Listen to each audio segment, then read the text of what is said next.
Bonsoir mes frères, mes sœurs. Ce soir, voilà mon message. Le message de ce soir, c'est que dans cette vie-là, Jésus a dit de vous dire que dans cette vie, on aura beaucoup de problèmes. Beaucoup de problèmes. La Bible dit que le juste, l'enfant de Dieu, a beaucoup d'afflictions. Il a beaucoup de problèmes sur la terre, mais Jésus le délivre de tous ses problèmes. Il ne laisse pas un problème sur lui. Il n'y a pas un problème que Jésus ne va pas enlever à un enfant de Dieu. Même pas un. Mais on a beaucoup d'afflictions. Jésus a dit dans sa parole, il a dit dans ce monde vous aurez beaucoup de problèmes, mais réjouissez-vous, soyez braves, gardez le courage car j'ai vaincu le monde. Ça c'est une très belle phrase, il a vaincu. Donc ça veut dire que quand tu vois les problèmes de la vie, quand tu vois les choses graves, il ne faut pas te décourager parce que Jésus est victorieux et nous sommes plus que victorieux à cause de celui, ce Jésus-là qui est mort pour nous. Donc, ce que je veux dire, c'est que ce n'est pas comment tu commences dans ce monde qui détermine que tu vas aller au paradis, c'est comment tu finis ou que tu vas rapturer. Si au début de ta vie, tu es une très mauvaise personne, comme le capitaine Bon Naked, et que tu es quelqu'un de très méchant, arrogant, même un assassin, et que vers la fin de ta vie, à un moment, tu te repentisses, et puis tu demandes à Dieu de te pardonner, Dieu va te pardonner. Et il va te donner la force de devenir meilleur. Mais si tu es quelqu'un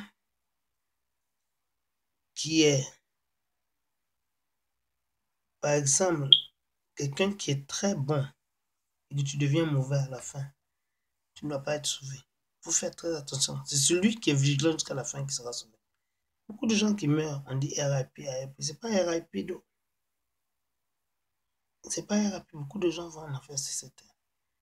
Même la rapture, là, beaucoup de pasteurs. J'ai vu un homme, je sais pas, dans YouTube, qui disait qu'il a eu des visions et que très peu de pasteurs même vont rapturer. Les pasteurs de ce monde, beaucoup d'entre eux vont rapturer. Parce qu'ils ne sont pas dans la volonté de Dieu. Ils ne sont pas obéissants à ce que Dieu dit.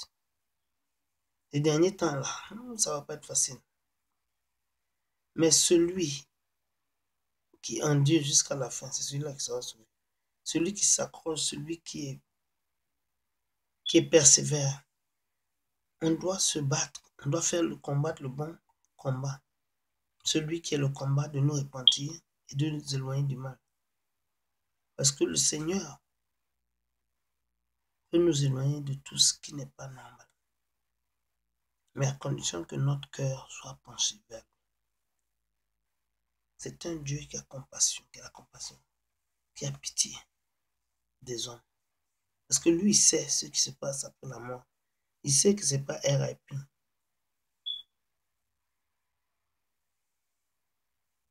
Et dans les derniers jours, surtout pendant cette période de tribulation, ce sont les enfants même qui vont trahir leurs parents, qui vont les envoyer pour les tuer. Et c'est ceux qui prennent la marque, là, ils vont devenir très méchants. Très, très méchants. Et ces gens-là, ce sont des gens qui vont se retourner contre leur propre famille et les envoyer et les donner. Après la rapture, ce sera très, très difficile que les gens soient sauvés. Parce que le prix sera grand et beaucoup de gens sur la terre, c'est des péros. Donc beaucoup de gens ne seront pas sauvés. C'est pour ça que c'est aujourd'hui, le jour du salut, c'est aujourd'hui que l'homme doit se repentir. Et penser à sa dernière heure. Tous les jours que tu vis, tu dois penser comment tu vas finir. C'est très important de penser comment tu vas ta dernière heure, comment ça va se passer. Parce que si tu ne penses pas à ta dernière heure, c'est que tu ne vas pas au paradis. C'est très important que tu saches que tu es un pèlerin sur la terre. Tu es quelqu'un qui est du passage. La vie est courte. Tu dois savoir ça. Et te préparer. Et te battre pour ton âme. Tous les jours que Dieu fait. Celui qui se bat jusqu'à la fin, qui endure jusqu'à la fin. C'est un bon combat. Ce n'est pas un combat de coups de bâton. C'est un combat où tous les jours tu revois tes péchés, tu te répands. Quand tu fais quelque chose qui ne va pas, demande à Jésus de te pardonner et de te nettoyer. S'il y a une qualité que tu n'as pas, disons que tu es quelqu'un qui aime beaucoup la rancune, qui est très rancunier, tu peux demander à Jésus de t'aider à pardonner tes ennemis. Et Jésus va te donner la force de ne plus être quelqu'un qui garde des rancunes. Tu vas être quelqu'un qui pardonne. Ça va t'étonner, il va te donner ce pouvoir. Parce que lui veut qu'on lui demande, il a ce pouvoir. C'est très, très, très important ce que je vous dis. De persévérer. Ne soyez jamais blasés, ne soyez jamais des gens qui sont tellement habitués au péché que le péché devient normal. Il faut toujours, toute votre vie, il faut savoir la différence entre le péché et la réalité. C'est très important. Si vous ne connaissez pas cette différence, c'est grave. Vous devez savoir ce qui n'est pas bon. Parce que le bon Dieu, Jésus, il est mort pour nos péchés. Pas parce qu'il aime les péchés.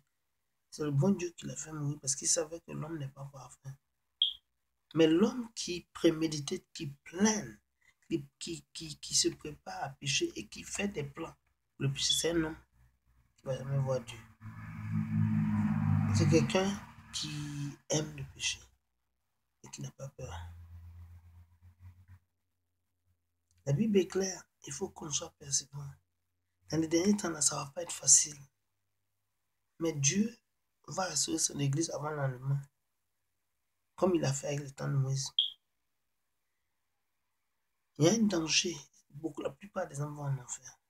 C'est la révélation que Jésus m'a donnée. Et la plupart des enfants ne veulent pas entendre parler de chasteté, entendre parler de masturbation, qui ne veulent pas entendre la vérité sur les histoires qu'ils connaissent, mais la vérité en Dieu. Alors que les enfants ou les personnes qui vont endurer jusqu'à la fin, qui vont être en train de se battre contre leur chair, contre le monde, ces gens-là seront sauvés. Ces gens-là, ce sont des gens qui connaîtront le salut de leur âme. Seigneur, je te remercie que tu donnes à tous ceux qui regardent la force, le pouvoir de persévérance. Tu leur donnes la force physique, Seigneur Jésus, afin qu'ils puissent continuer de courir cette course pour toi. Seigneur Jésus, nous voulons courir, nous voulons être des serviteurs. La moisson est très immense, mais les serviteurs sont très peu. Et c'est par notre vie et par notre amour que beaucoup de gens vont venir à Jésus. Mais il faut qu'on commence. Celui qui est persévérant jusqu'à la fin va gagner. Parce que Dieu, si quelqu'un est avec Dieu et qui n'est pas quelqu'un qui est sociable, le patient va lui dire de partir. Et Dieu, si quelqu'un n'est pas quelqu'un qui n'est pas sociable, quelqu'un qui n'a pas peur de Dieu, qui ne connaît pas l'amour du prochain, cette personne qui n'a pas l'esprit de Jésus, l'esprit saint, l'esprit d'amour, cette personne est en danger de mourir et aller en enfer. Je vous dis ça, les gens négatifs, ce sont des gens qui ne se concentrent pas sur les choses de Dieu, mais se concentrent, ils voient tous les problèmes sur la terre. Mais avec Jésus, nous devons endurer. Nous serons attaqués, nous serons persécutés. Le monde, les gens ne l'ont pas aimé, le monde ne l'a pas aimé. Qu'est-ce qui vous dit que vous qui n'êtes pas parfait, le monde va vous ne serez pas aimé aussi? C'est pour ça que Jésus a dit dans ta parole que si tu es mon fils, soulève ta croix et suis-moi. Oui, ça c'est la vérité. Soulève ta croix et suis-moi. Mais bien aimé, je vais arrêter ici. Si vous avez des oreilles, j'espère que vous avez entendu, vous avez compris. Je vais arrêter. Je vous remercie beaucoup de votre attention. Et s'il y a quelqu'un qui n'est pas Jésus, je veux vous prier pour que vous soyez. Vous acceptez Jésus. Je te remercie pour mon frère, ma soeur qui regarde. Je prie que tu leur pardonnes le péché. Ils se repentissent, que tu leur pardonnes le péché en même temps qu'ils se repentissent. Et que tu leur donnes de pouvoir avoir le pouvoir d'être né de nouveau, le pouvoir de pouvoir être un rapture. Je te remercie pour mon frère et ma soeur. Je veux prier maintenant pour ceux qui ne te connaissent pas comme sauveur personnel. Mon frère, ma soeur, qui ne connaissent pas Jésus comme sauveur personnel, je veux que vous répétez avec moi. Seigneur Jésus, viens dans ma clinique. Je parle de la clinique spirituellement. Viens, toi qui es le grand officier me guérir. Viens dans ma vie, Seigneur Jésus. Pardonne-moi mes péchés que j'ai commis avant toi. Seigneur, deviens mon sauveur personnel. Seigneur Jésus, je te remercie parce que tu deviens mon sauveur personnel, parce que tu me pardonnes mes péchés. Je te remercie, Seigneur Jésus, parce que à partir d'aujourd'hui, je marche vers toi.